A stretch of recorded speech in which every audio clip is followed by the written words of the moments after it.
All right, let's do it live on a Friday edition of the program. Merely Bo, the great Z, Gray.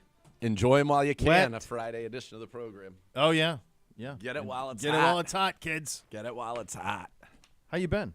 You have a nice evening? I'm good, yeah. Had a great evening. Went out thanks to the great Dizzio and the Feudies and the Canes and the Pass-Offs and the Marks and the Davises. And out to the Trout Club, opening night at the Trout Club. There you go. Had a great feast. Had some great vino. Yeah. Lived. It was glorious. Yeah. What did I do? What did you watched hoops with the kids. We're into the hoops, so we watched the hoops. We had the Buckeyes last night win. Yep. My beloved Kentucky Wildcats will play tonight as well, so I have that to look forward to, which is very, very nice. Savored a nice Irish stew that I had prepared early in the morning. So is this the Guinness stew? This is the Guinness stew. Prepared it in the morning, and then I just slow cooked it. The only thing that I can't really figure out on that is the consistency. I would like for it to be a little thicker. So you can add some flour or cornstarch, or what would you think? Arrowroot. There's a little arrowroot in there. It's a natural thickening agent. It won't change flavor. You won't notice it like flour. It won't get mealy. Mealy? No. Okay. So you just All right, little so arrowroot in there. That would have done it. Because it was delicious. But can you send me the recipe? I didn't really. I just did kind of what I thought would be good. You just did it. I just did it. So what was in it? Carrots, celery, onion. I chopped up onion. I always grill them a little bit to get a little bit of the flavor, so I did that. I browned. It was the grass-fed beef chunks that come at the Heinen's that you get. Sure. So I got those guys. I always brown those first. Yep. Season them and brown them so that they have the flavor. Then they go in. Carrots, celery, onions, and potatoes. Guinness. No, I do those. They like the baked potatoes the boys do, so okay. I baked potatoes afterwards, and then they could pour that over it if they wanted it. Okay. I also think potatoes sometimes get a little mushy. If they cook for a long, long time. You got to get the good mushy. little yellow guys that you cut in half. That's what I do in my French stews, and they're quite delightful. Yeah, but even on a 10-hour cook, because this one I had 10 I wouldn't do. See, I had to prepare this at. I mean, it was. I had to prepare at like 7 o'clock in the morning. Like a 3-hour. To eat at 5. Yeah. So it was 5:30. So like there was no way to really. And even on a keep it warm situation, it's still cooking. So like, I did the potatoes afterwards, and then it was a Guinness, beef bone broth, some seasonings. Yeah, worked out well. Right. It was good. It was nice. It was tasty. And I'm no bitterness. No. That's what some people, when you read some of the ones, they get. How is well, it so bitter? So one thing that I put. That's right. I put a little. It's funny you say that. I did put a little bit of brown sugar in it Sure. to even that out a little bit. So just a touch, like a teaspoon, a little bit. That was about it. But it was good. I did it. The wife is a little bit Irish, and so she wanted something that way. So I did that for her. And then why on the Thursday? We got the whole weekend. Well, you do. You might have the full do. weekend. I do not have the full weekend. Well, you didn't have a full Thursday either. To be fair. No, that's why that was like a free day. Like it's done. It's cooked. Yeah. I'm scheduled out all weekend. What's happening this weekend? We've got multiple lacrosse practices, multiple AAU games. For what sport? Hoops. We've got. I thought hoops was over. Not AAU. AAU just starting. AAU goes all through till the summer. There's no way out. And then we've got a athletic department fundraiser on Saturday night. So. Oh baby. Yeah. There's no time. No time. There's no time. Aaron Donald retired. Did you see Really? this? I did not. Yeah, 10 minutes ago. Did you guys see it? Sorry. Didn't mean to step on. Well, segment 2 is going to be Maurice Hurst. So it'll all even itself out. Yeah. No, he did, but it reminded me of the Hoff. How about that? So, like, if you think about 10 years, it's like him, the Hoff, Barry Sanders, like just balled out as much as you can. Yep. And then I'm good. He's first ballot Hall of Famer, all of that. That's a big blow to the Rams, obviously. Yeah, for sure. Imagine if it was us at that time and you were two years past a Super Bowl with the Hoff, and then you get back into the playoffs in kind of a scrappy year, and then the Hoff retired, and you're like, wait a second, we're counting on you to play left tackle, and that's what happened here. Was exactly that. It's interesting. He is like you could make an argument that the Hoff is one of the three to five best offensive linemen of all time, and maybe the best left tackle, pass blocking left tackle of all time. Sure. Yes. You can make an argument Aaron Donald's on the all-time. He might be the all-time defensive tackle. Might be one of the two. It's like him and Mean Joe Green. 10 years. 10 Pro Bowls. Is it 9? 8 first-team All-Pros. And when he was not a first-team All-Pro, 2022, he was not first or second. And his rookie season, he was not first or second. So 8-time first-team All-Pro. Did you say 2022? Yeah, 2022. He was just a Pro Bowler. Did he get hurt? He must have got hurt. Yeah, 11 games. So he got hurt. He is 3 times AP Defensive Player of the Year. He was also the Defensive Rookie of the Year. So 17, 18, and 20 out of 4 seasons, he was the Defensive Player of the Year 3 times. He had a stretch of 7 consecutive seasons where he was top 5 in the Defensive Player of the Year voting every single year with 3 wins, 1 second, 1 third, 1 fourth, and 1 fifth. Yeah. It's a ridiculous resume. Yeah. I mean, it's all-time. He's obviously in the all-time game, and he might be the starting defensive tackle. He averaged for his career 11.1 sacks per season, 17.6 tackles for loss per season, 26 quarterback hits per season. Yeah. And 2.4 forced fumbles per season. I mean, yeah, it's all time. He's in that game. I mean, he's starting in that game. He's starting in that game. Yeah, he's one of the 4 best defensive tackles ever, for sure. Yeah, yeah. It might be the two might that be start. number 1. He might be right there. It might be him and Mean Joe Green. Yeah, Mean Joe Green would tend to be the guy I would think would be next to him. It's like, but then what do you like? Reggie White's a 4-3 defensive end, so he's an edge, but he also played inside some. But no, Donald's in it. Like he's one of the ones in it. I'm almost to the point where he's one of them, and then you can have a conversation who the second one is. No, he's definitely one of them. But he's one of them. I'm trying to look and see where they've got like the AP Defensive Player of the Year. Here we go. So he won that 3 times.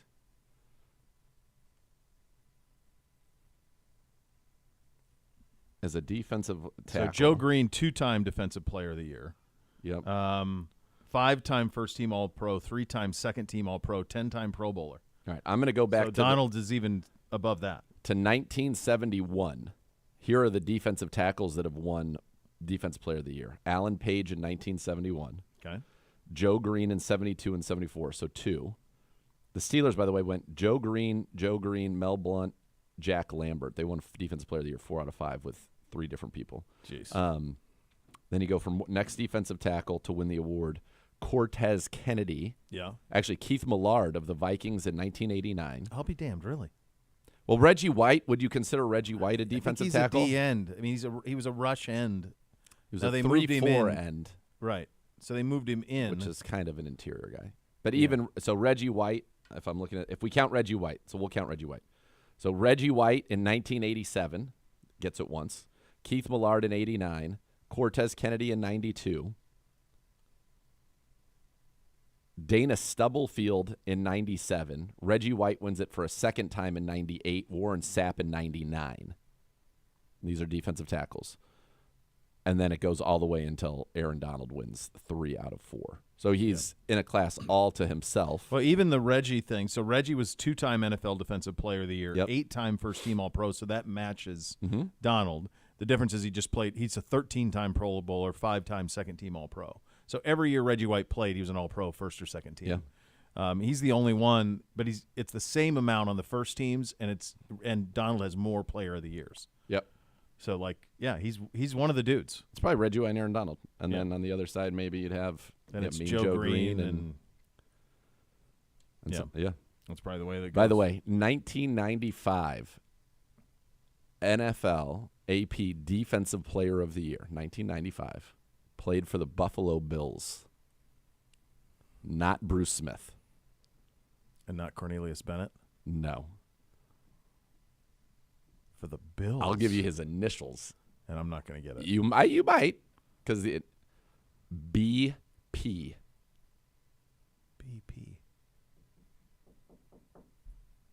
I saw this and this jumped out. This is like no, I got nothing. nothing. Is not like I got the nothing. Other. First name is my son's first name. Bryce. I don't know. Bryce Pop. Come again? Bryce Pop. I don't know who that is. Bryce Pop. How do I not know who that is? 4-time Pro Bowler, 1-time first-team All-Pro. Was a 6th-round pick out of northern Iowa of the Green Bay Packers in 1990. And in the year 1995, led the NFL with 17.5 sacks. That would be a career high for him. He was only over double digits one other time in his 11-year career. And he was the Defensive Player of the Year, Bryce Pop. He made 4 straight Pro Bowls from 94, 95, 96, That's 97. Crazy. Bryce Pop. Isn't that crazy? That he was a Defensive And Player I of the have Year no recollection of him my as a player. mind. Like I remember Darryl Talley from those teams, Sure. Cornelius Bennett, Bruce Smith. There's a ton of guys from those teams that I remember. I got nothing. He had on Bryce 75 sacks in 148 career games. Huh. That's pretty good. One. That really is. Yeah. Couple of new. Bryce Pop. Yeah, I would not have had. No. I never even heard the name. Honestly, Really? I heard the name. That but name didn't ring a bell to me, at all. And I would have been in high school. It's crazy that I didn't. He led the NFL in sacks in 1995. Yeah, that's the year the Cowboys won the Super Bowl. Dion went to the Cowboys. Cowboys beat the Steelers in the Super Bowl. I remember all that. But so I don't. The voting that year was he almost won unanimously. He had 83% of the vote for the AP Defensive Player of the Year. Second was Greg Lloyd, who only had 6 sacks that season. That blows my mind a little bit. Third was Merton Hanks, who had 5 picks. Fourth was Sam Mills, the linebacker of the Carolina Panthers, who had like 100-plus tackles, 5 picks. Fifth was Ken Norton Jr. of the 49ers. Sixth was Neil Smith, who had 12 sacks for the Chiefs. And seventh was Reggie White, 12 sacks for the Green Bay Packers. Bryce Pop won with 83% of the vote. I'm like stunned. Ray Rhodes was the Coach of the Year. Ray Rhodes, Head coach of the Philadelphia Eagles. The Eagles. Hugh Douglas was the Defensive Rookie of the Year. My favorite Martin, was the Offensive Rookie of the Year. Ran for 1487 and 14 as a rookie. Yeah. Bryce Pop was the Defensive Player of the Year. Brett Favre was the MVP. Yeah, he won a lot of them. He was the MVP. Jerry Rice second, Emmitt Smith third. Jim Harbaugh. Wow. Who threw for 2,575 yards, 17 touchdowns, 5 picks, was fourth in the MVP voting that year. A little bit of a different league. Yeah. At that time. Yeah. We made some news of our own yesterday. Browns reportedly signed linebacker Devin Bush. He was great at Michigan. He was in Seattle most recently, and of course drafted, was a first-round pick of the Steelers a few years ago. So I didn't know the connection with that his dad played here in 01 and 02. Me neither. And his dad was an FSU guy, pretty sure. Isn't Devin Bush played for Florida State? I think I have that right. I'll look it up right now. I'm pretty sure he did. Devin Bush was a beast at Michigan. Florida State, you have that right? Yeah. From Hialeah Miami Lakes High School. Yeah. Was a first-round pick of the Atlanta Falcons in the 1995 draft. So that's a father-son first-round pick duo. So he would have won a national title with Florida State in 93 with Charlie Ward. Charlie Ward, yeah. Yeah. He was around there for Bob Sura. He was, yeah, right at the height of the Bob Sura. Yeah. I played in a city league with Bob Sura in Tallahassee. He had to be. He was still filthy. quite good. He had to be filthy. Still quite good. Yeah. Yeah. Yeah. I'd be like, I played in and he's not as good as Rex. An interesting character. Yeah. Well, same. Yes. Yeah. But he could play, and God, he could jump. He definitely, him and Rex, their games were very similar too. Yeah.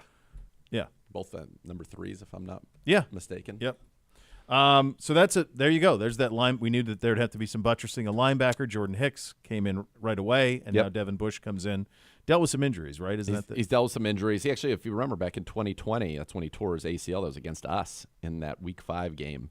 His rookie year, he had 109 tackles, was third in the Defensive Rookie of the Year voting, had 4 fumble recoveries, a forced fumble, 4 passes defense, 2 picks. Has not gotten a pick since.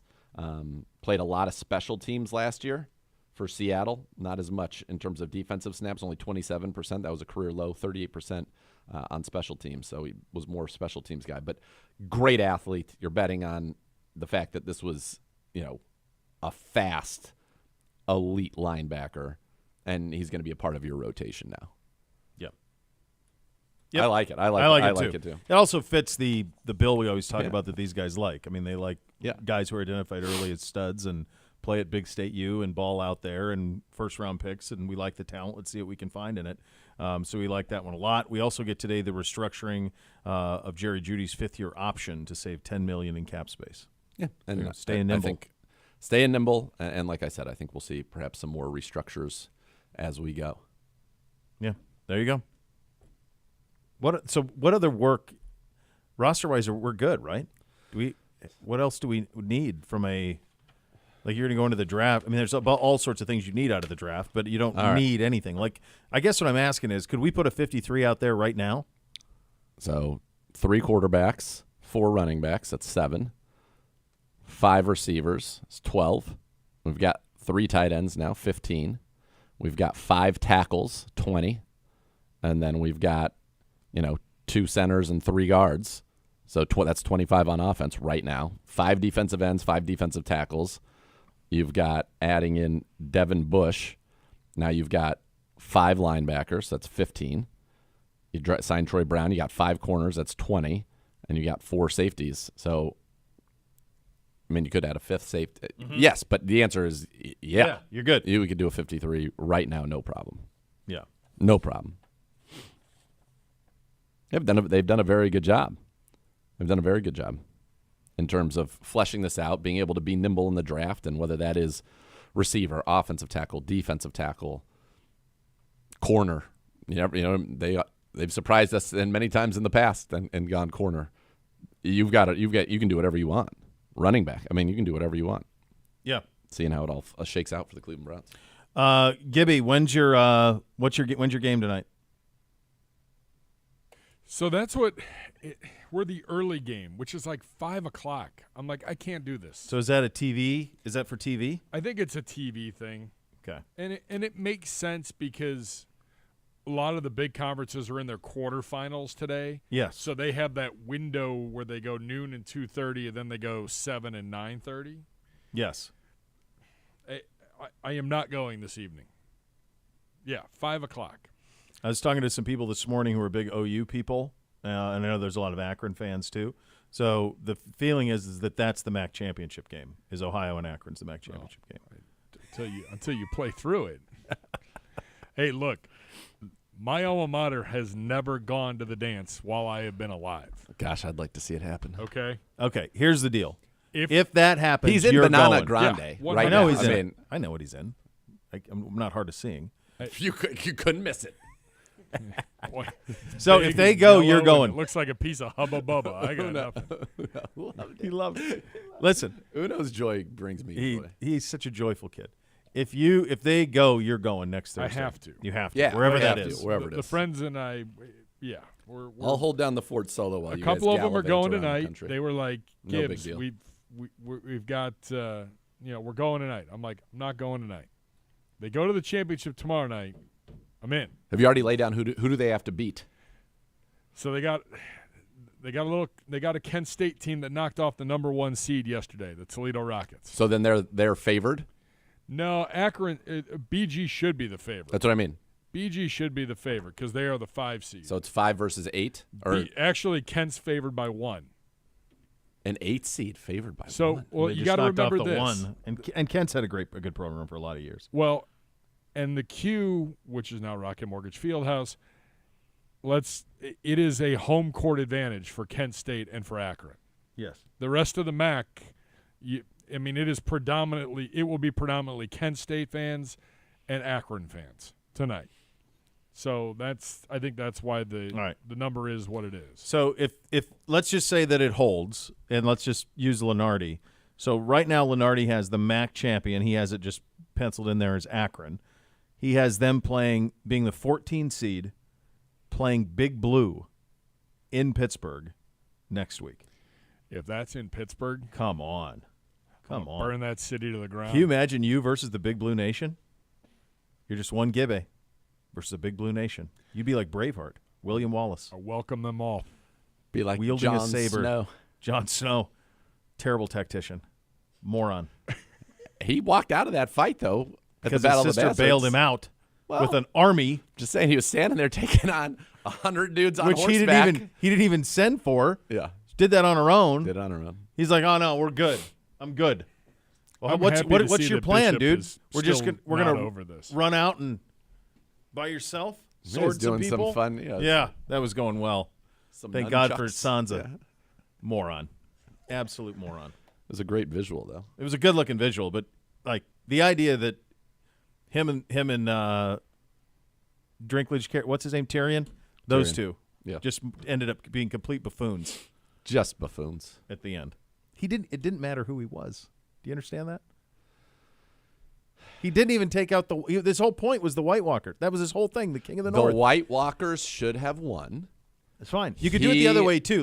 But he had to matter. He and Daenerys should have had their kid. Yeah. That was in hiding, and that's who brought humanity back. And then we'll see you in 1,000 years, and away we go. Because the story, it's a song of fire and ice. You see, that's together. That has to matter. And then you have that child that actually is the real stallion that mounts the world. Yeah. And now we're on to something. And instead, not. Got Bran over here and Tyrion running everything. It's so bad. It's so bad. It's so bad. Like, even when you say it out loud, like, can you imagine in the writer's room, like, going like, oh, yeah, this is what we're going to do.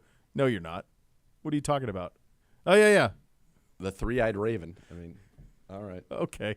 All right. Guy who wasn't even around for like a whole season. He was living in a tree.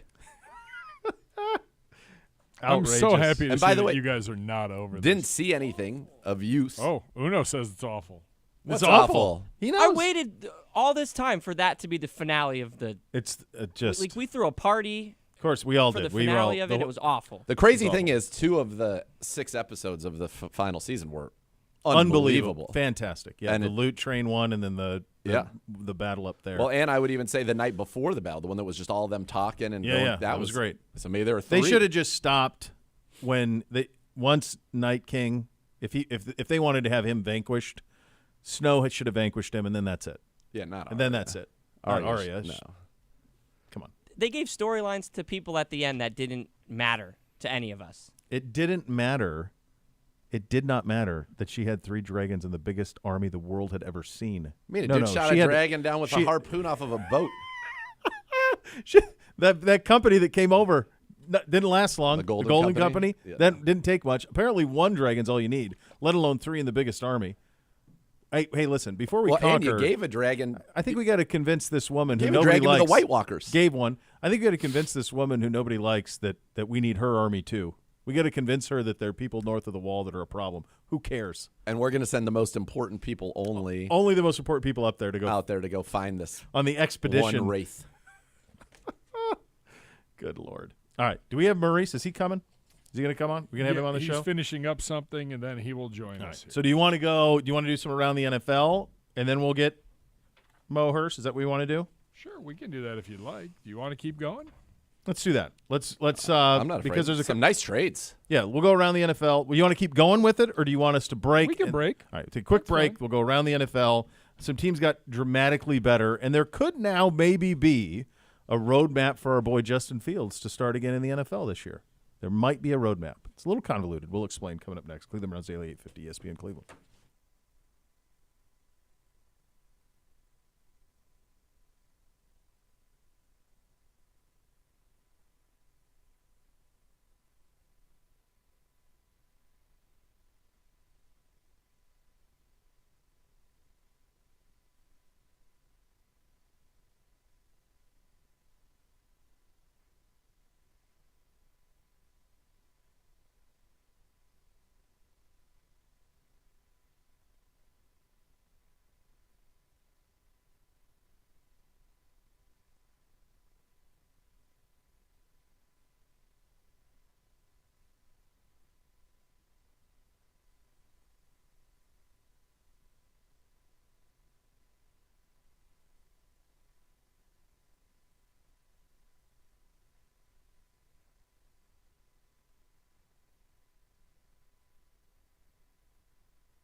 Appreciate it. A lot of familiar faces, right, in your room. It's like just running it back, basically. Yeah, no, it's exciting. No, I'm extremely excited to have all of the guys on the D-line back besides Jordan Elliott. But, I'm extremely excited with the group that we have coming back. And just getting to build off of where we left off last year, it's extremely amazing to have that. Well, that's the thing that I think is so cool is so now you have year 2 with Jim Schwartz, that defense. And to your point, you build off of everything. And by the way, went pretty good in year 1. Right. Yeah. The what is it about that? We had Za'Darius and Shelby in here yesterday. That's a tight knit group in that room. Yeah, I mean that's how defensive line's supposed to be. It's supposed to be one of your closest groups in your team, and we really took that to heart. Not having selfish guys. It's easy to get selfish within a team and a system, but just genuinely rooting for each other to have success throughout the year, knowing that we're going to rotate, knowing that we're going to get the same amount of time and the same opportunities as one another. I think that makes for guys to really be all in for each other and really, want the best for each other, to be able to roll in waves during the game. Shelby and Za'Darius were adamant that we need a defensive line trip. Yeah. I'm with the defensive line trip. I saw that was it alumni or fans or something just went on the little cruise? Yeah, a little fan cruise. Yeah, I didn't get invited to that, so I was a little down about it. But we'll write that down. We'll tell people. Yeah, I think people would be thrilled to have a current Cleveland Brown on the roster there. Yeah. We're gonna get that rectified. Yeah, where would you, if you were organizing the room vacation? Where are you going? If you're the party planner? I mean, if we're doing a cruise, I mean, what if everything's on the table? Anything's on the table. I mean, we're playing in Brazil this year, so I mean, we could do a Rio. Trip. Yeah, just a little Rio trip out there. I don't know how that would lose. Can we be honorary defensive linemen? I'd like to go to Rio. Well, maybe they can. Maybe you and I can document some of the parts of the day. Very few. Yeah, and we'll do Browns Daily from there. Well, that's it. To promote it. The Copacabana. We can be the official NFL team of Brazil. Yeah, there's got to be a Brazilian Browns backers. There are a huge contingent in Brazil. Sold. Seriously. Yeah, we're in. All right, we're coming. Perfect. Great idea. Invited ourselves. I'm just throwing ideas out there. We won't at all We're infringe. idea men. We love it. No, we'll be we'll keep be a like safe wallflowers. distance. Yeah, exactly. You've hung out, spent a lot of time in Cleveland. You've really embraced this city. And so when you go into a free agency period, you never really know what's going to happen till it does, right? Right. How great is it for you, given how you've embraced the city, how it's embraced you, that and with your friends, you get to run this thing back? Yeah, I mean, it just it's a comfort level, just, having everything set up in place from a weight room standpoint to nutrition to housing, and just having that sort of routine is huge for me. So not having to uproot and then restart and trying to meet all new people again and trying to, figure out what type of recovery tools I want to use within the city, and just being involved with the community and, from all of those different types of aspects, it's great to be back somewhere that, feels like home and that you can continue to build on for another year. The one change that's happened is in your room with the coaching position. Jacques Césaire, who played in the league for a long time, is now the mass coach. guy. Yeah, fellow mass guys. Have you got a chance to talk with him already? How's that going? Yeah, I mean he's awesome. Former player, very smart. Got the most out of a lot of guys in Houston. Yeah. Got some guys paid. Had very productive seasons for guys. Obo was with him when he was in Houston and got paid off his time with him. So, when you talk about buy-in, I think that's something that guys are going to have right away just based off of his track record and what he's done as a coach.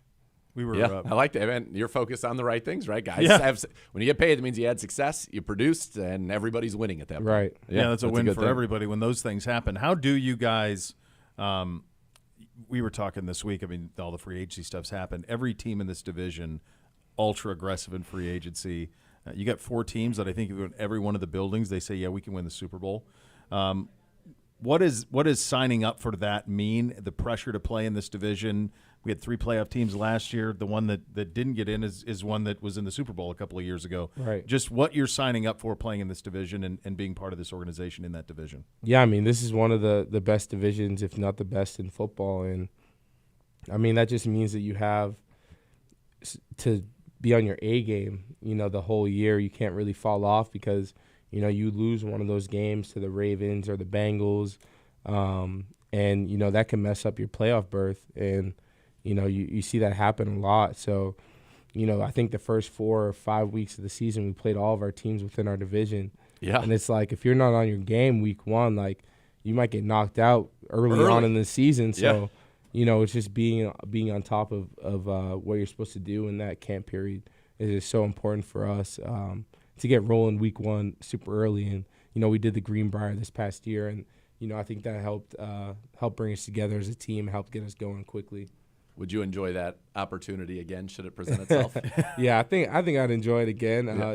It was cool to get to spend time with the guys and, especially being a new player on the team, just to have that time together. Because a lot of times when you're here, you come in the building, then you leave and you go hang out with your family or, whatever is going on. When you're in the Greenbrier, there's no family there. The guys are your family. So, you're hanging out with them, you're kicking it with them after you're playing cards or, watching fights or anything like that. So when every single one of you guys brings that up organically. Yeah, they all. When we talk about last season and the connectiveness that you guys had, everybody points to that organically, that it was that time at the Greenbrier, that brotherhood that was developed there was something that it's not like now you guys are going to go in it as we're going to probably go every year best now. friends. Yeah, that's but you're already walking in. It's like, you walk in that way. But also, I mean, you think about it's such a magical season a year ago, but my God, one huge hurdle after another, right? And yet somehow you hung together as a group. Yeah, I mean, it was, it really just had to do with the guys that we had in our building and the type of depth that we had to,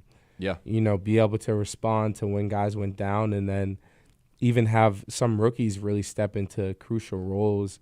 Like Ronnie Hickman did a fantastic job for us later in the season when we really needed him, when guys started going down.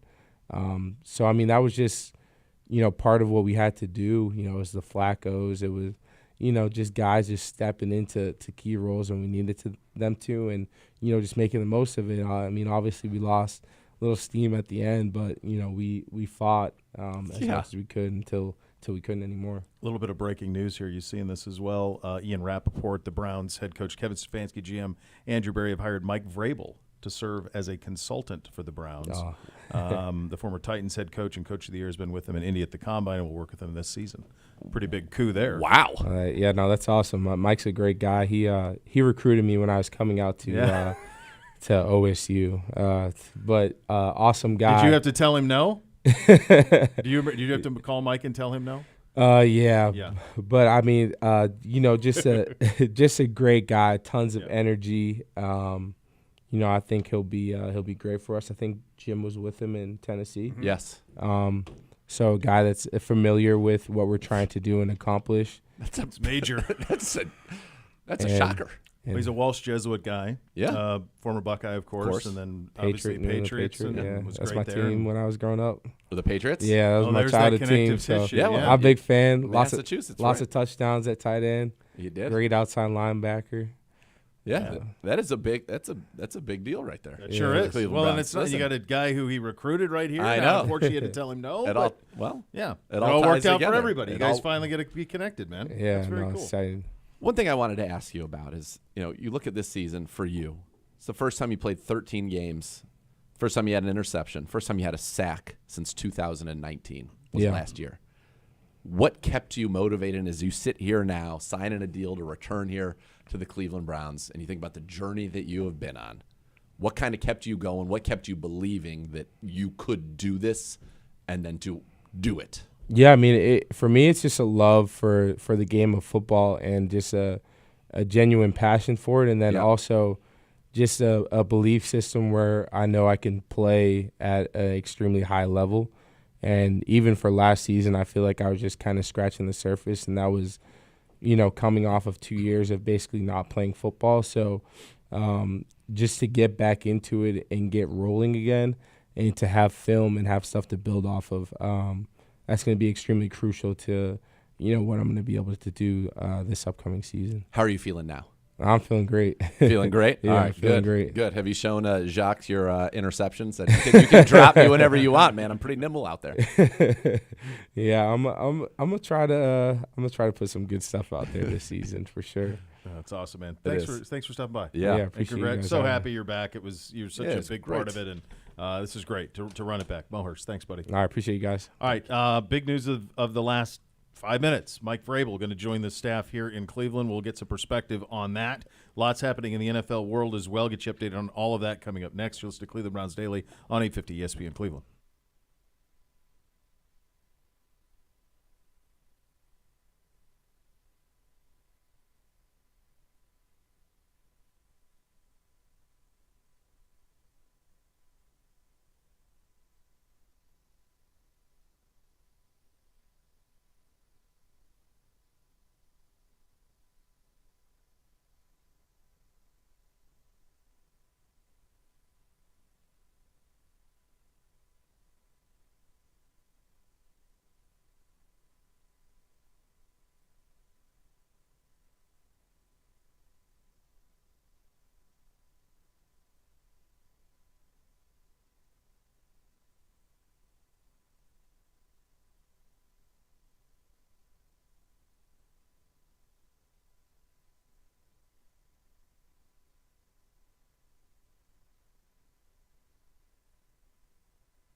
how many times I got to tell you people, don't you dare miss Billy Joel and Rod Stewart. Don't even think about it. Don't do it. I don't know why you would even consider it. It's the first time ever.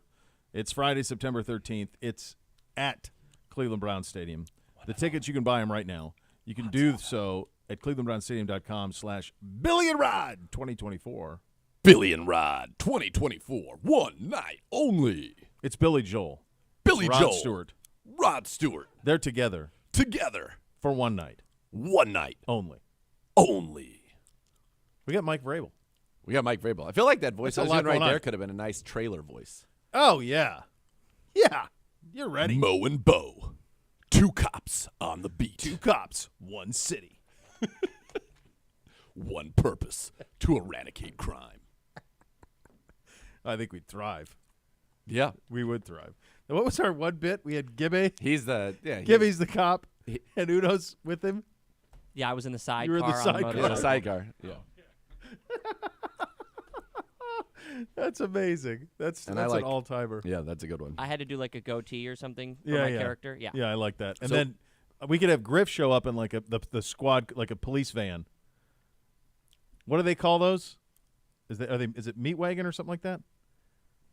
No, it would be, if you had a light, then you would have been on. Paddy wagon. Paddy If wagon. you had a light, you'd have been Then you'd have been on if you had a light. That's fine. I ran away from one of those. Of course you Couple did. times. Of course you did, Gibby. Mike Vrabel. Mike Vrabel. So this comes out of the Did Clue Blue not Sky. see this. No, there's There's no scores here, kids. We had Ian Rappaport, Adam Schefter, both reporting that Mike Vrabel is going to join our staff in kind of a nebulous role, and as a consultant. And look, he is an all-time dude. He is a man's man as much as can be. Yep. He was excellent at Ohio State when he, as both a recruiter and as a coach. Yep. What he did for in Tennessee speaks for itself. He is leader of men, all of those things, but he is also, I remember talking to Jim Schwartz about this, and Jim has talked about this many times. Part of the reason Jim Schwartz is back coaching, and because Jim was going through some health stuff, and Mike brought him on in Tennessee, and that reinvigorated him, and so there's that connective tissue between the two of them as well. He played at Walsh Jesuit, so this is home for him. Yep. And it's pretty damn cool, and it's a straight up coup from a higher standpoint. It's a big coup. I mean, this is a big deal. Vrabel is so well regarded.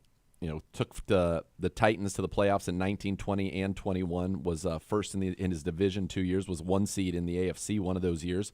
Made it to a division game. Made it to an AFC championship game back in 2019 when they lost to the Chiefs. This is pretty big, pretty exciting. The connections, obviously, to the state of Ohio are huge. The connections to Jim Schwartz on certainly that side of the ball, big. That's what he knows. Played linebacker. His coaching career has always been on the defensive side. He was the Texans defensive coordinator, linebacker coach for the Texans, D-line coach at Ohio State back in 2012 and 13, linebacker coach there before becoming the head coach for the Tennessee Titans in 2018. It's pretty he was NFL's coach of the year in 21. So if you do the math, we now have 3 of the last 4 NFL coaches of the year in this building, 2 of which are Kevin Stefanski and 1 for Vrabel. Yeah. So that's a big deal. We're trying to get a little bit of some info for you. And this is kind of a little bit, I guess, of what I can tell you is that he's going to be a consultant to both Kevin Stefanski and Andrew Berry. I'm told the 3 have developed a close relationship over the past couple of years. For Kevin, he'll have a former head coach as a resource, and AB will use him to help watch and evaluate players. And they're both excited to have him as an incredible resource to the personnel and football side. I wonder if Mike's thinking about getting into the front office side of things. You have to wonder if he's thinking of being, or maybe saying, I don't want to have a situation ever again. Oh. Where somebody trades A.J. Brown out from under me. I want to be competent so I can come in when I go to my next job. If I take one, I can be head coach GM and run it my way. Yeah. And what better way for him to get that experience? And boy, do we benefit from it. Yes, we do. Don't you think that's what it feels like to me? Sense. That makes more sense. Yeah. Yeah. I was surprised he got out of the cycle, but I also knew that he would be choosy in his spot, and there just wasn't a spot out there other than Atlanta there wasn't a spot that was ready to go. Yeah. And so I think that's probably. Didn't he interview in Seattle too? I think he interviewed in Seattle. Yeah, he did. My guess is he would be choosy, and I think that for him, this is likely, my opinion, a 1-year thing here because he will go somewhere else, and I think he's doing this to say, I have the ability to do it all, or he meets somebody here that he likes. We've seen Glenn Cook get interviews. We've heard Catherine Raich's name, but to then say, okay, you're going to come with me. I'm running the show. You're my main personnel guy. And let's go. Let's go. Yeah. But I think for us in this season, that is a tremendous addition. It's as big a win as you're going to get. I mean, that came out of nowhere. That's awesome. That's really exciting. Yeah. To have those things happen. Miss a little, miss a lot. Yeah. All right, we got a couple minutes here. Yeah, tell them, though, going forward, none of this stuff on a Friday, okay? Let's just – Yeah. Thursday news. They listen to us so well on all of our asks. I am, to be fair, now it didn't come out from us per se, but I'm tickled that this came out from 1 to 3. That's true. Yeah. So thank you, Ian Rappaport and Adam Schefter for having the Browns news between 1 and 3. That was very nice. Yeah. And if there is a statement or anything on this, we'll get one here and we'll have it for you. There was a flurry of activity around the league. Yesterday after you got off the air, you had Sam Howell moving to Seattle in the backup role there. You had the Bears getting Keenan Allen. So that Bears operation is tidy. Keenan Allen for a 4. DJ Moore for a 4. Yeah, for their young quarterback. I like that. Yeah, I like that a lot. What's Justin Fields thinking? All right, here you go. Here we go. Because they built all this stuff around him. Like, remember, year 1, he had nothing. Yeah. He had DJ Moore last year. And tight end. And he got better. Cole Kmet. Yeah. Yeah. But other than that, I mean, this is more weapons than he's ever had, and he's not the guy, but he's not so here you go. Team. Here you go. This is Listen, this is his You're only. welcome. Thank you. Let's go to the learning tree.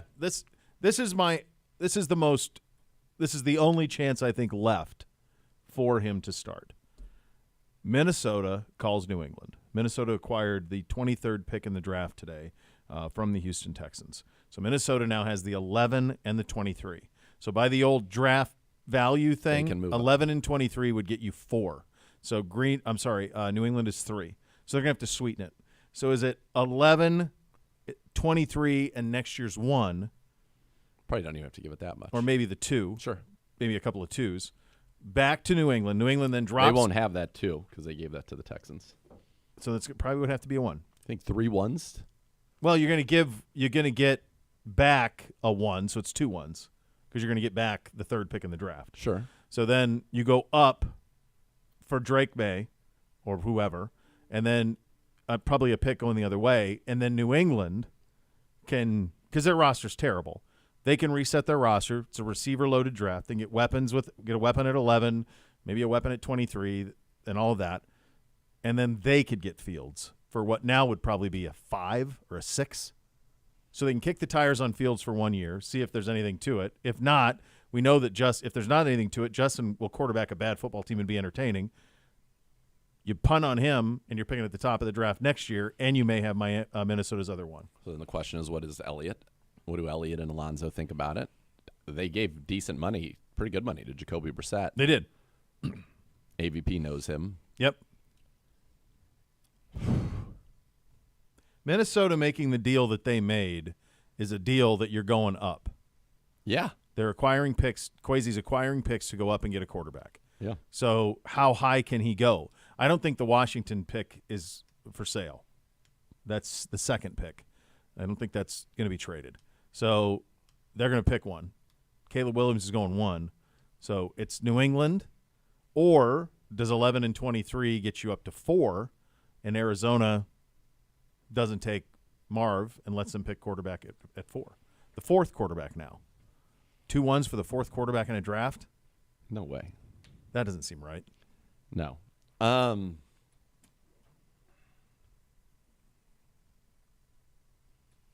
That's it. That's the best I can do. That's the only possible scenario I could see left for him being able to start this year. If I'm Minnesota, instead of doing that, okay, why don't I just give up a 5 for Fields? Well, the Bears aren't going to trade him in the division, are they? maybe what choice they have. Right. And draft somebody at 11 and draft studs at 11 and 23. They could go Fields, Addison, Jefferson. Yeah. Studs at 11 and 23. They got Aaron Jones, so they could get another receiver. So they could go 3 receivers. Yeah, just would the Bears do that? Would they? Maybe they're banking on the Bears releasing Fields, which people are saying maybe they'll have to do.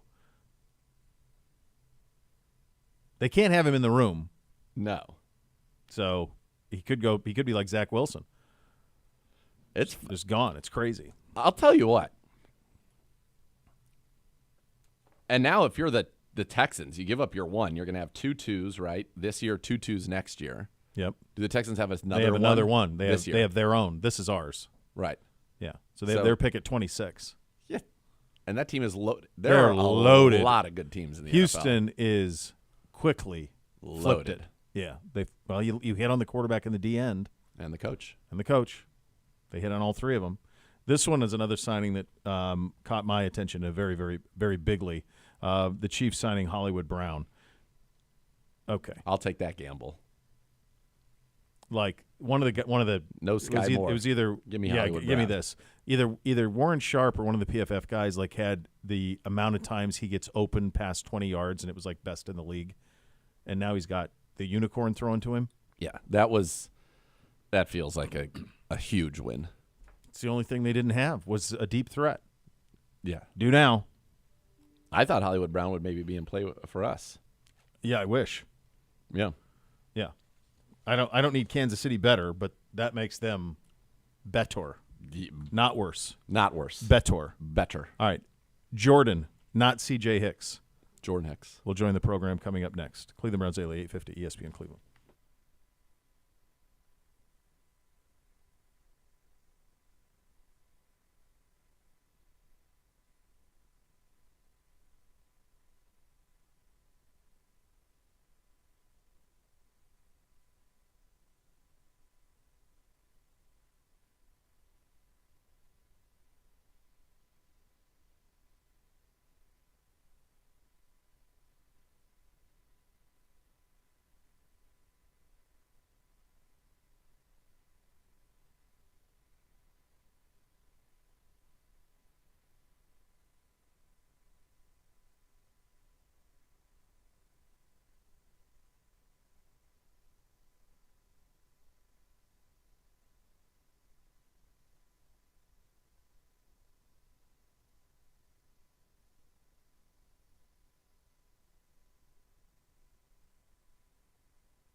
All right, if you're just joining us, by the way, welcome back. I guess you're just joining us. Welcome in.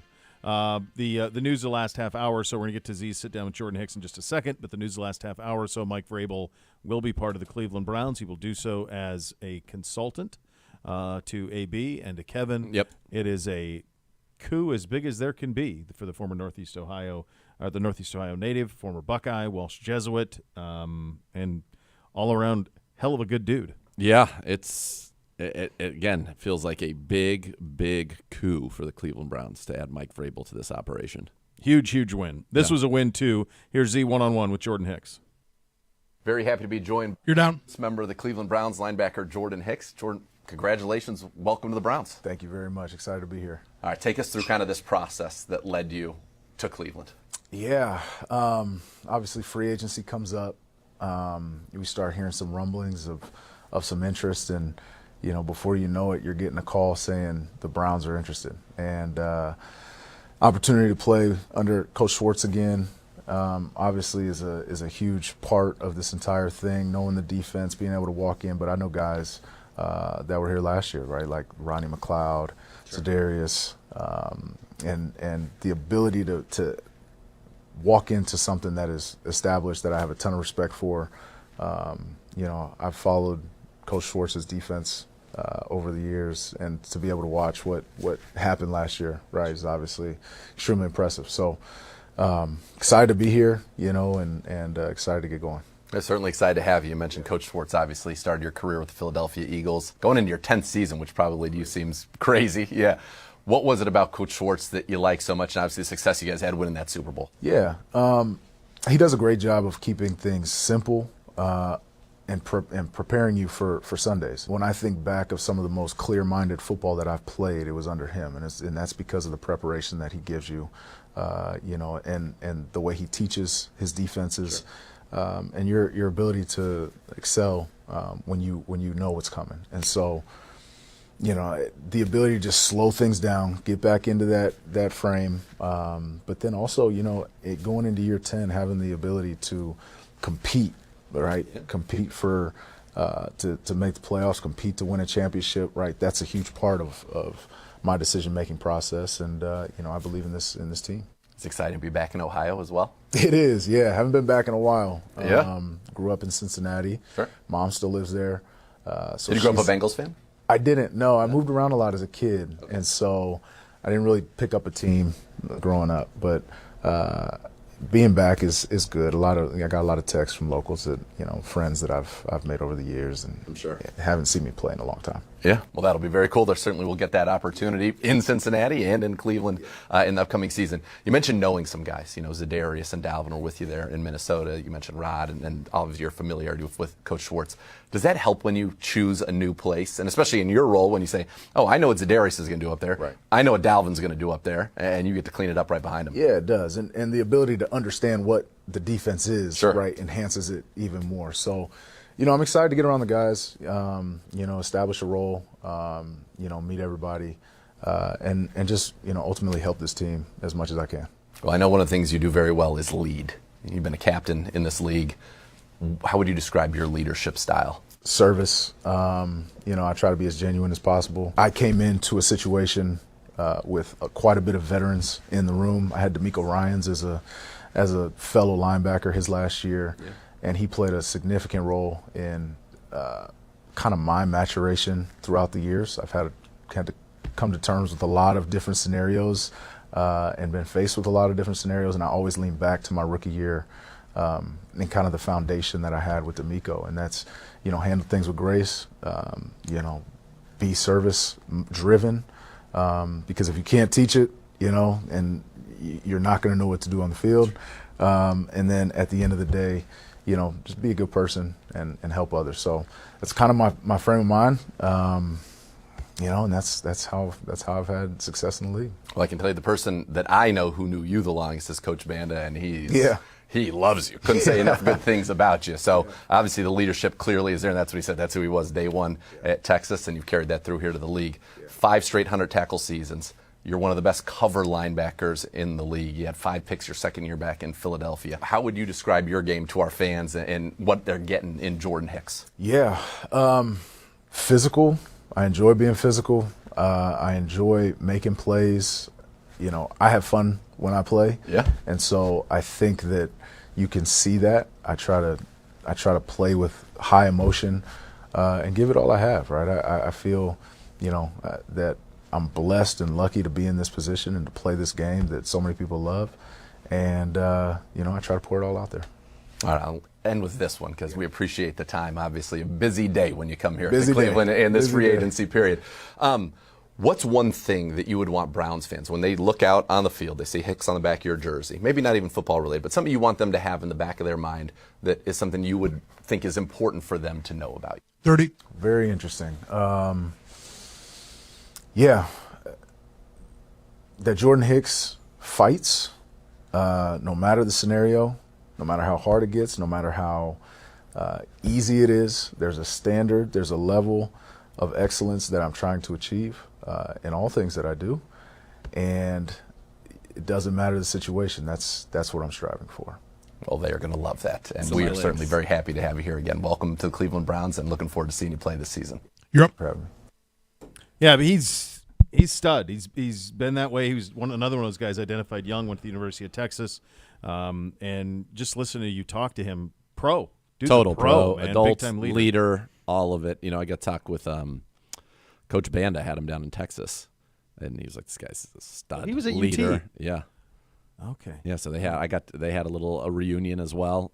Just a complete, consummate professional leader, excellent cover linebacker, productive 5 straight 100 tackle seasons, even though he had that terrifying injury last year that almost cost him his leg. Fortunately, did not. I think he's going to be great, and I think he's going to step right into that leadership void that's been created with the departure of Anthony Walker, who was that guy. Hicks will be that guy and be the Mike. Yeah, so that room, we outgo Sione Takitaki and Anthony Walker, and in step Devin Bush and Jordan Hicks. And Matthew Adams out, Sure. and I think I wouldn't close the door on Matthew Adams. Yeah. So that'll be the breakdown of that, and then obviously the news of the day here is the fact that Mike Vrabel is going to be a part of this organization going forward. That is the news of the day. That's the news of the day for us in the NFL as well. That happening about a half hour ago. Rappaport and Schefter with it.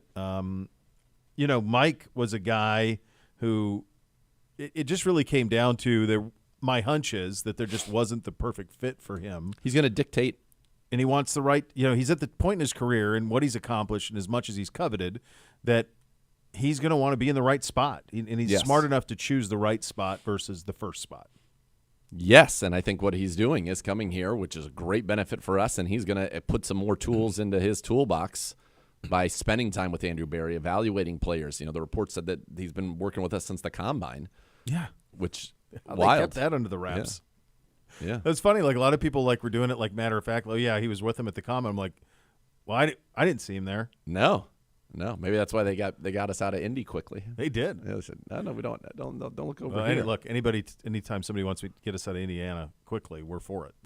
We're not against it. Yeah, we're pro. Yeah, we are pro that. Leaving Indiana. So that's good. By the way, I think Griff, young Griff. Where'd he go? Can we get him on the Griff cam? Is he in there? He's in there. Griff, is your cam on? Just slide over and knock it. There he is. There he is. Griff, I yes, challenge yes. you. You've got 47 minutes. I challenge you to come up with a Griff fact of the day that is Mike Vrabel related. He liked it. Did you see that? Quite honestly, that's as excited as he gets. Yeah. I've seen him get more. Certain discussions get pique his interest more than others. What was that show I told him that he would like? Oh, Banshee. Yeah, big fan. Yeah, of Banshee. he would be a big fan. During this show, he's a very different Griff than he is when we're not doing the show. Like he's very locked in. He's locked in. He's got a job to do. Yes. He is. He's got a job to do. Yeah. So you're telling me that the debauched Griff happens at 3:01? Yeah. Before the show and after. Yeah. We don't use debauched enough. I wasn't even sure what it meant. I just was kind of going off context clues. If you're our age, You know what it is. yeah. I once saw a tent of debauchery. It didn't go well. Debauchery. Well, I guess depending on your perspective. I guess, yeah. For some, maybe For it did. some, yeah. All right, so that's his job. We've got we're doing a mailbag today. Yeah, we have so many questions. Remember, so many questions. Hey, Bobby. Hey, Bobby. By the way, Bobby's been doing Bobby Fact of the Days about Bobby. I know, are great. I've really enjoyed them. Yeah, me too. That's been a lot of fun. I hate that he won some contest and got aced out of the local paper. That was one of his facts of the day. We were in a local paper once. That's right. So it was BANANA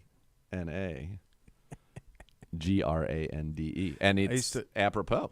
I used to get a buddy of mine who I was working with in TV down in Columbus. I would get him on. He would go, "Did you have the number 4?" Right? It doesn't matter who, like Gene Smith or somebody at Ohio State, something like that. Doesn't matter who it was. Do you have the number for this guy? I'd go, "Yeah, 614-857-5309." And he would dial it. That's not it. And I'm like, and I would give it to, I'd give it to him all the time. That's great. Just because you're just going by numbers. You're not. If you just say it straight, yeah, you don't oftentimes get to there. Well, you and I, we have such a same brain, such a rapport. Quick. Yeah, very quick. Speedy. Got to be quick. All right. Theoretically, Giovanni Ricci is going to join us. Theoretically, how do you feel about that, head honcho?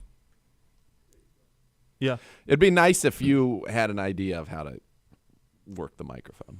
That would be that time he didn't even try. To be fair, I'll stick up for him. He didn't even try. I'm sitting back here. He's sitting back there. Okay. He's pushed away. You can't see. I can't see. Again, what do you want me to have eyes in the back of my head? The studio design that puts. I've done more work in the last 10 minutes than you have done today. I don't know. We're entertaining. I don't think the so. World. I'm gonna tell you that right now. We're entertaining the world. world. I'm here, respectfully disagree. This is gold out here. We had Uno rolling earlier. We got a huge reaction from Griff a few moments ago. Emotional reaction from Griff. Yeah, visceral. Hey, Gibbe. Yes, Mr. Bishop. What? Could you imagine if I said, "Hey, Gibbe"?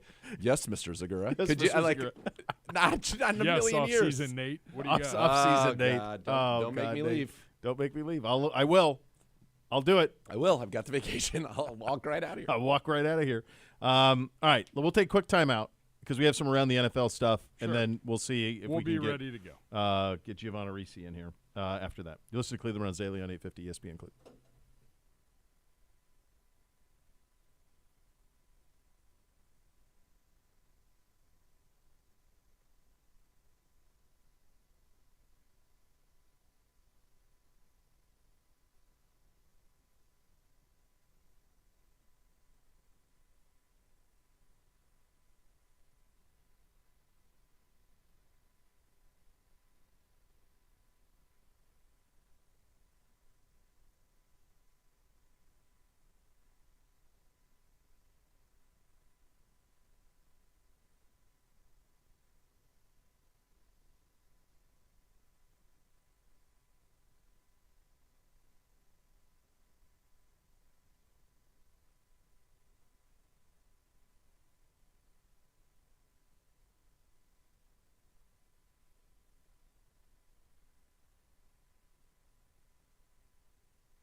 Be part of one of the most passionate fan bases in the NFL. Join Next Gen STM, presented by Ticketmaster. Official wait list of your Cleveland Browns. Being a Next Gen STM, the best chance to become a season ticket member in future seasons. Visit clevelandbrowns.com/NextGenSTM to reserve your spot today. Giovanni Ricci is going to join us, new tight end, here momentarily. Between now and then, though, time for a little mailbag. Go ahead, give it. Yeah, everything's just in flux this entire week because if you get a coach that keeps him too long, or it's lucky that you have two enormous Bs in here. You can just roll with the punches. Roll with the punches. Roll with the punches. Doing things that I would agree. We do things in 1 minute that most couldn't do in 10. Yep. And you got a couple of little Ps in there that are scrambling and getting things done. Exactly. Good job. Yes, and I think we've done a good job filling the run. I wish I could see it. You gave a great thumb. That was another really there it is. That was There's like Mick Foley. Yeah, that was a good one. Usually when you design a radio studio, Gibby, and I know since you designed this one, usually you want all hosts to see the producers. That's critical. Line of sight, always important. It's always important. I got Always nothing. important. I'm blind over here. Like Gibby should be up there. The way this studio is set up, Gibby should be up there so that we could see him. Or the camera should be there, and we should be there, inverted. That would work just fine, actually. And that way, this is the backdrop, so you'd see people walking, milling about. Well, be a Easy. lot of scores in that. There's Kellen Moore. Oh, yeah. There he goes. There he goes. Funny you say that. He is right there. All right, Gibby, go ahead. So, have you guys seen this story today? Deion Sanders doesn't want his kid playing in cold at the NFL level. What? So Deion wrote a book with my buddy Don Yeager, former Sports Illustrated editor. It's a big drop by you. Yeah, he's a good dude. That's how I ended up playing basketball with Tim McGraw. He wrote Tug McGraw's book. I played basketball with Tim McGraw at Yeager's house and Dale Brown watching because he wrote both their books.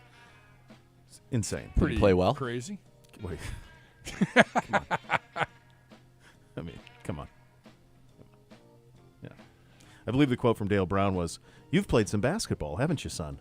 Right. That's right, Dale. That's right, Dale. Maybe not Chris Jackson, but close. Close. Maybe the rural Montana version. Yeah, maybe if you'd had How me old with were you at this Shaq, time? we would have been a little better. I would have been like mid-20s. Oh, so peak. Prime. Yeah. Prime. I was playing like That's when I 5 was nights a play- week, yeah, City same. League. Yeah. I would played That's a lot. when I used to be able to dunk That was a lot of hoop. Yeah. and shoot bombs. Yellowstone asked me that day. He goes, "When was the last time you dunked?" I was like, You probably played City League. Did you play City League through your 20s? "Oh yeah, Yeah. yeah." I Until played I into my shredded my 30s. ACL, Me and too. then it was playtime was over. That's it. Yeah, I played into my 30s. Yeah. Yeah. Yeah. Now the idea of running up and down a basketball court.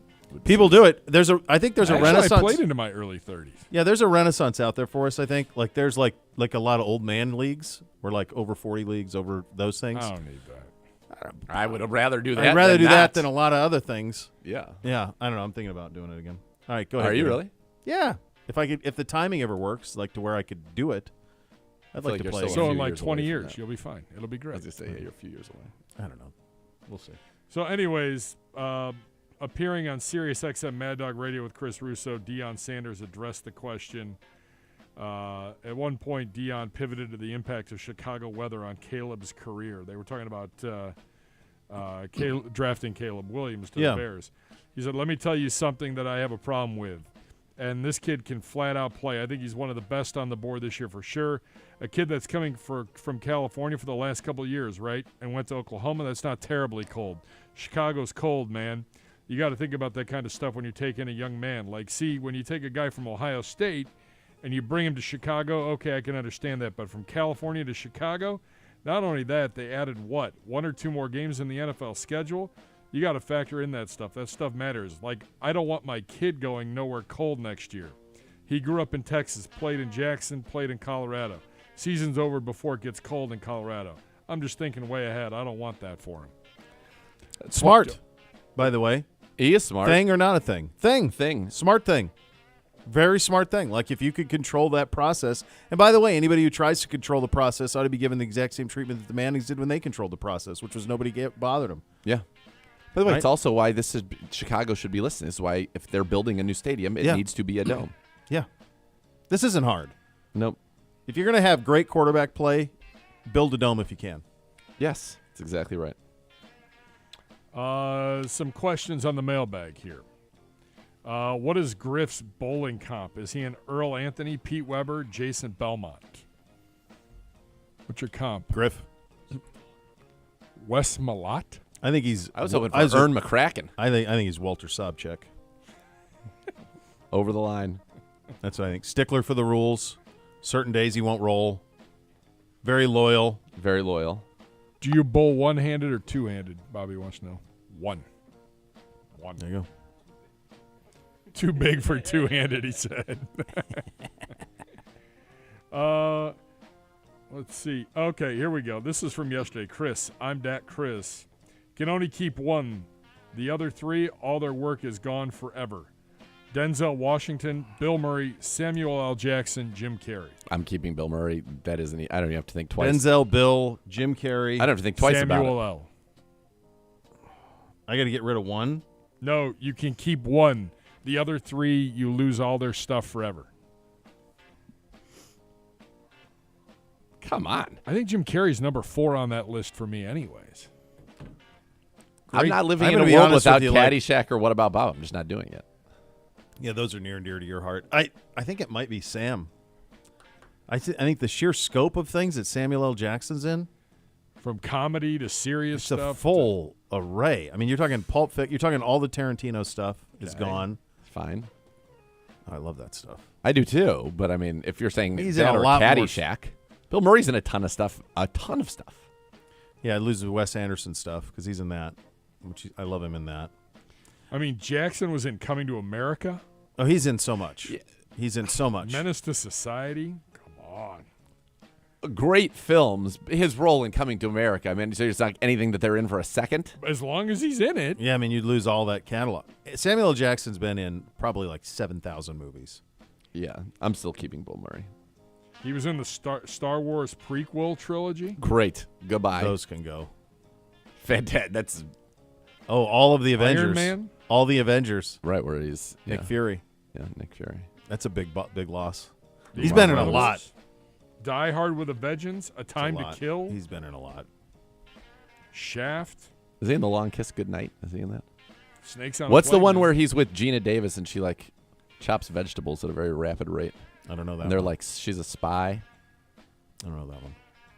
What was A Time to Kill? Who's in A Time to Kill? That's the Matthew McConaughey. Yeah. Hold on. He's on trial. Ashley Judd and Sandra Bullock and Samuel L. Jackson. Movie. That's a great movie. John Grisham. It's probably Murray, but I think Jackson's right there.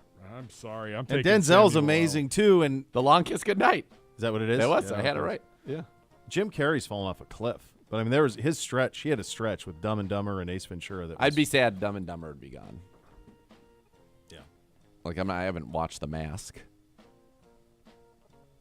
in many a moon. Yeah, I'm just. The Long Kiss Goodnight is funny. You should watch that. She's like, they're assassins. School teacher and single mother lives an average suburban life until she begins having strange memories of just imagine violence. tracking that down though. I think there was a window for me to see that probably 30 years ago, 25 years ago. It has to be. That'd be like mid 90s, right? I think it's on Netflix. What, for Long Kiss Goodnight? Yeah. 1996. Yeah. She was on a heater. Then she did that Cutthroat Island thing, and then that was it. She also didn't she participate in the Olympics as an archer?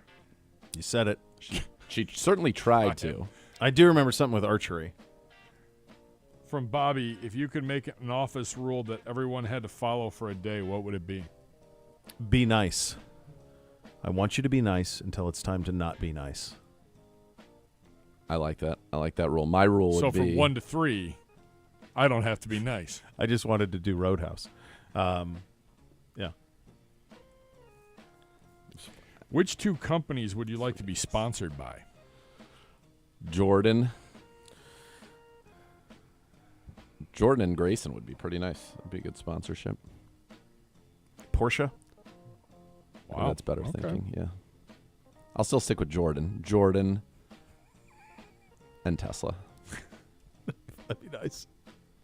You think big. Like, how big could we go here? At least Porsche. Nice. Maybe you find a dealership. I'm gonna go ahead and hold on. Now you're really thinking. Initially, you're thinking about sneakers, and you're like, no. I'm gonna give it to you. Net Jets. Yes. Thank you. Yeah. That's where I was going. Yeah, I said, no, wait a second. I got that. Yeah, NetJets. NetJets. NetJets and Porsche. Then I'm good. Good night, nurse. I think I'd still go Tesla. I love my car. Yeah, I do too. I got a theory about it off air though. I'm gonna share it with you off air. Okay.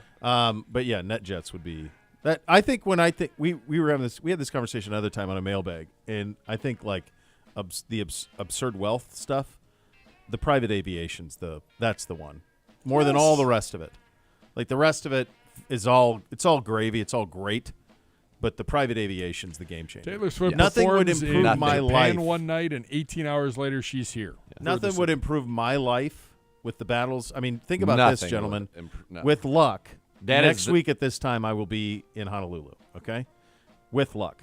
Can you imagine if that was a straight? Let me tell you something right now. Can you imagine? I would even forego my other sponsor just to have that sponsor. Oh my God! Yeah. Even if you just flew to L.A., they had to gas up for you. And I don't. Then go fine, back. whatever. Great, I can stay on the plane while you do this. I don't got to go to Hopkins and deal with all the things that I got to deal with at Hopkins. I can just walk on. Yep. You could go to New York for dinner. That's it. Yeah, that's the one. That's what. Yep. That's the number. I like that. It's amazing. It clicked for us at the exact same time. Yeah. Would you rather have every traffic light turn green but the worst parking spot, or every light turn red but always have the best parking spot? Green. I drive a lot more than I park. Yeah, I don't park much either. So that's fine. I'm not doing a lot of parking. By the way, Segura never parks legally anyways. I don't have any. No, that's his spot. He's fine. What does that mean? I tell you what. What does that mean? Look at his smug face. What does that mean? I don't know. Look at him. There he is. He doesn't even know what does that even mean? Segura at one time before he got his cushy parking spot didn't think the parking rules applied to him during training camp.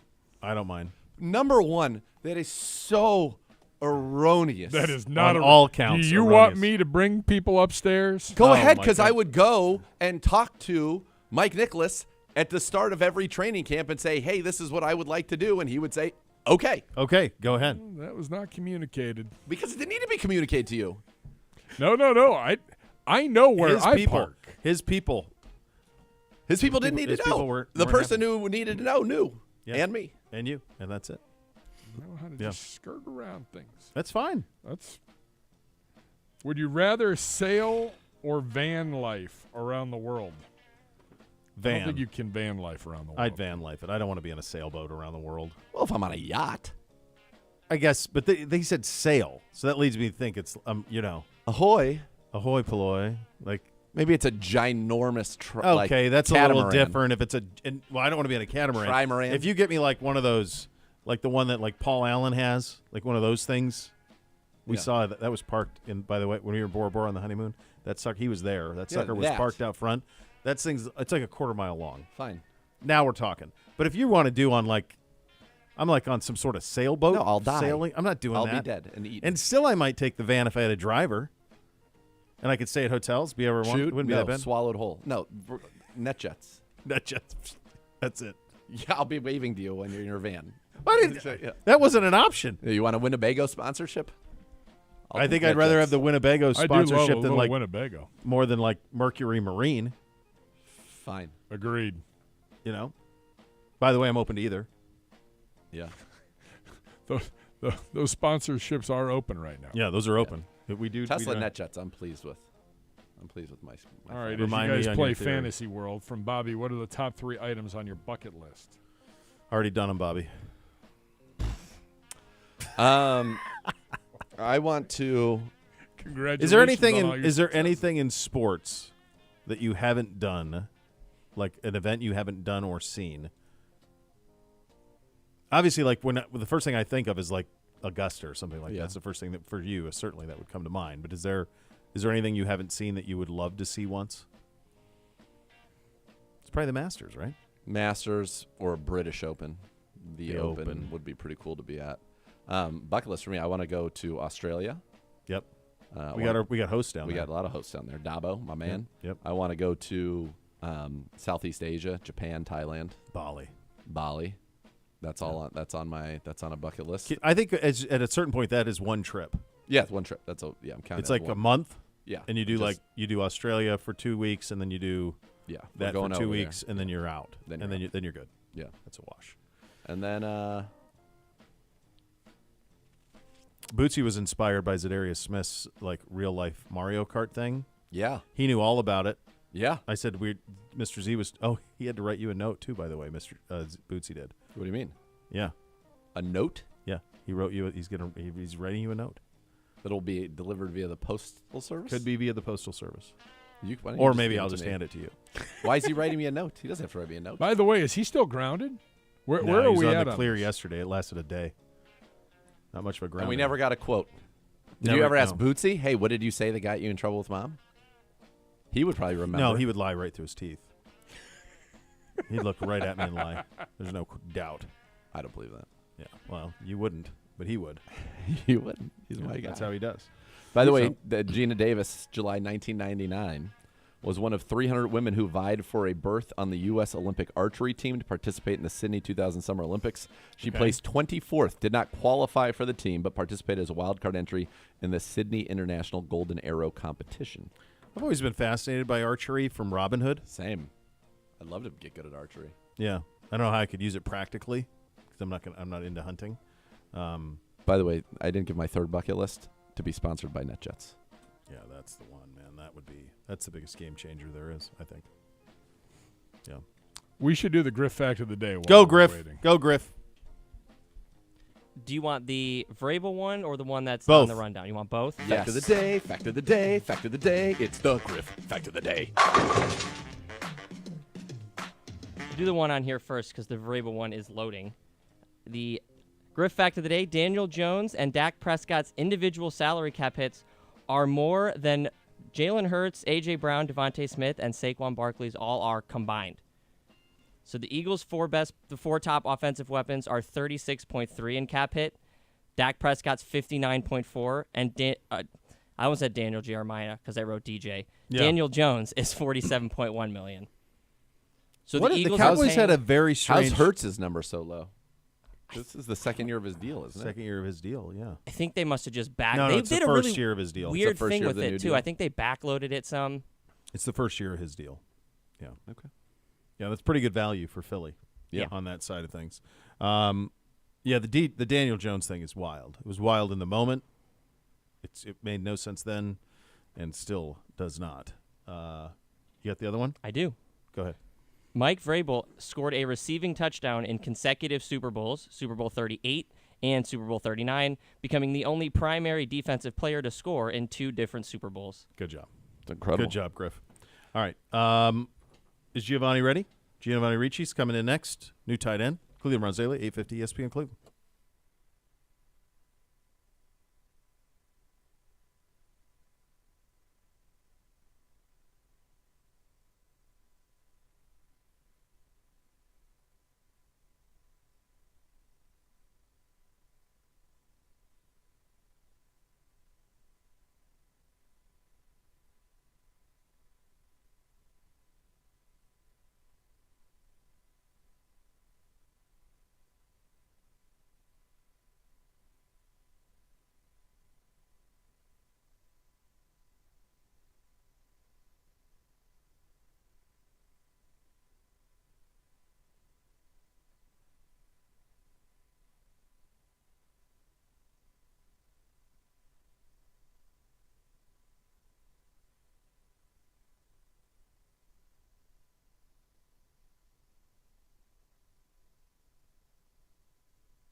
Back into Cleveland Browns Daily, joined in studio by new tight end Giovanni Ricci, joining us in studio. Congratulations, man! And this is an Ohioan back in Ohio. Take us through the process, how it landed here, and obviously we're excited to have you. How excited are you to be a part of the Cleveland Browns? Yeah, I'm extremely excited to be here. As you said, Ohio native, so being a little closer to home, and it's actually going into free agency. My agents were talking to me. Cleveland wasn't really even on like the radar. We didn't know. And then Wednesday when I got the call, hey, Cleveland's interested. I'm like, okay, well, that's number one. Figure it out. Let's go. Let's do it. And so couldn't be happier to be here and just excited about, the opportunity. What's today been like for you? Just going around meeting everybody. What's kind of your overall impressions of just the staff and the team you're going to be joining? Yeah, my wife and I, we can't rave enough about from the moment you walk in the building, just the people. People are great. Like the atmosphere, it's just very welcoming, and it's been just an awesome experience getting to talk to everybody. And, I know this town really cares about football. Yes. And it's just exciting to be able to come in and be a part of something like that and, play for a team that, I firmly believe this is the best division in football right now. So being a part of that and just everything that's being built here, it's, and all the history behind it, it's really exciting. And you were telling us off air, your little son's over there. He's 15 months old, so yep. he's cruising. He's part of it. And you were telling us off air that your dad came over from Italy at 10, I think is what you said. Of course, the Italian culture big up here in Cleveland, Little Italy, all of those things. Were you even aware of any of that stuff? And how cool is that to kind of have that connection? I know that's a part of your heritage. It means a great deal to you. Yeah. So I actually, being from Cincinnati, there's not a ton I knew about Cleveland, but the one thing I did, my mom spent a little time here when she was in her 20s. I knew of Little Italy, so that's what I did know. Yeah. But no, like you said, my dad came over when he was young and been a big part of our family and my heritage, and it's just really cool to be able to be back in Ohio, but then also have that connection here. It just kind of feels like where I'm supposed to be. So yeah. Where is your family from in Italy? So it's really small mountain town area, Civitanova. It's like 1,000 people. So at least that's how he described it to me when he was younger. Maybe it's grown a little bit, but they came over and they actually went to Canada first, and made it down to Cincinnati. So and then they've been there ever since. So who's your team over there in the soccer? Juve? You Northern Italy? Did you pick a team when you were young? My family is Juventus. Yeah. But Yeah. So. Yeah, it's very cool. Got some good kits, that's for sure. Yeah, that's a great looking kit. It's a beautiful kit. They've won a little bit over there too. Yeah, we're thrilled to have you here. This room that you're in is one, obviously Chiefs just thrived last year, and this is an offense that is one that's taken advantage of it before. For the folks out there who haven't seen you play in Carolina the last couple of years, just describe your game a little bit in terms of what you're going to bring to the organization. Yeah, so I feel like kind of the name of my game is versatility. In college, I was a receiver. Moved to tight end, came to the pros as a tight end. Then I did quite a bit of fullback for Carolina. And just being, I've done a little bit of a hand in the dirt, off the ball, wing, in the backfield, special teams. So I feel like for me, what I kind of strive to do and, what I pride myself on is, whatever's asked of me, whatever's needed, being able to do, being ready to do. And just being able to contribute in any way I can. Nice. So, yeah, it's good. A little converted receiver, and then now you're blocking defensive ends. That's got to be a little bit of a change from what you did in college. A little bit, yeah. It was definitely my first training camp. They had Brian Burns. I was going to say Brian Burns. Yeah, sure. So it's definitely a little bit of a shot going from there. But I was fortunate to have great coaches, great teammates. Showing me the ropes and being able to play and. Learn more about the game and just, get me to this point. So that's awesome. Well, now you're going to get to maybe block miles in practice. Which there you go. There you go. That'll get you ready for Sundays. Sundays won't be harder than that. That's the good news. That's the good news there. What's something you want Browns fans to know about you? Just whether it may not have anything to do with football at all, but just something you want them to know about when they see, Ricci out there on the back of your jersey, something that you want them to be thinking about.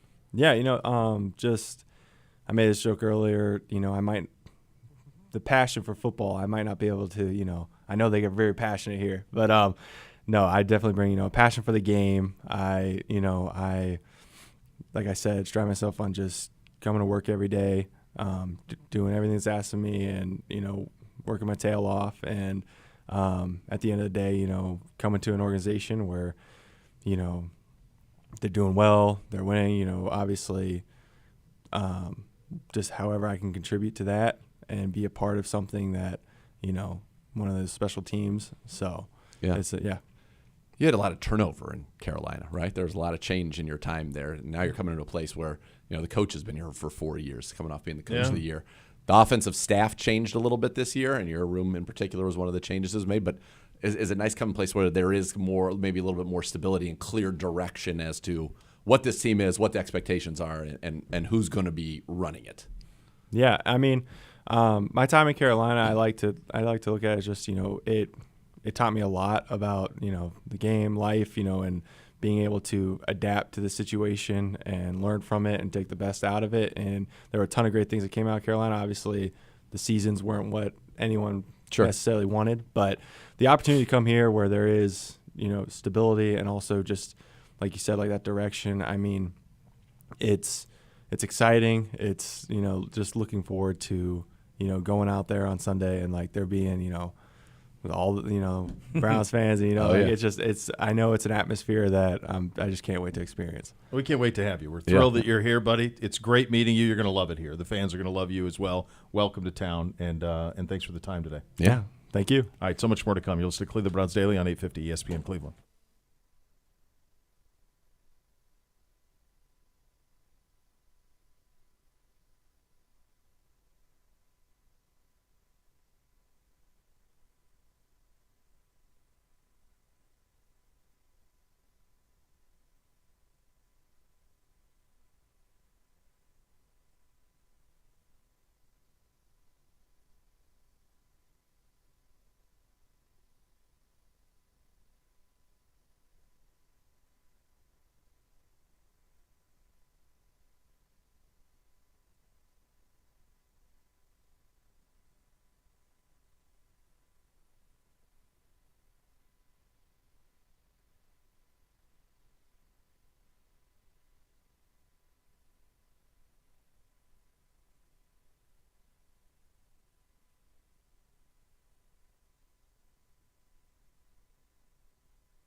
right. NFL news, Josina Anderson reporting Kenny Pickett the Eagles are working on a deal to acquire Kenny Pickett. And that's it. That's what'll happen. They'll acquire Fields. He'll play behind Russ. Because Mason's gone. Mason. Yeah. No, they don't have. We're content to roll with Kenny Pickett and Mason Rudolph. Now they're both gone. 30-30. So they'll send a 5 to the Fields is going to go back up Russ. Go back up Russ for 1 year. And then away you go. Okay. All right. I'll see you guys next week. Next level's next. Cleveland Browns Daily, 850 ESPN Cleveland.